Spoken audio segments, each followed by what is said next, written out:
The screw point is a simple shaft with 2 chamfers.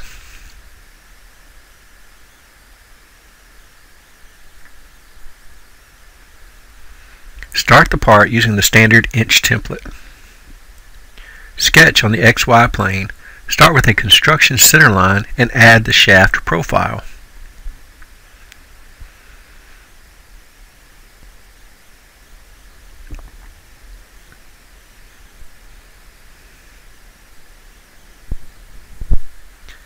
Add the diameter and length dimensions.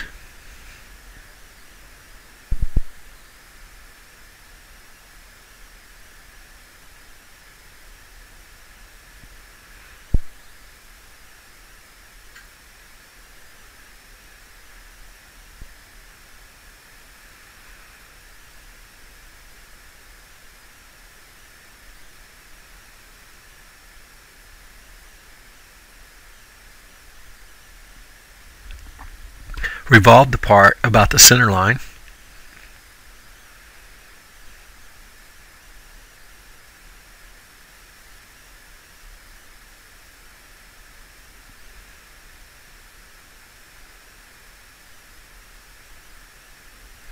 Add the .03 distance chamfers.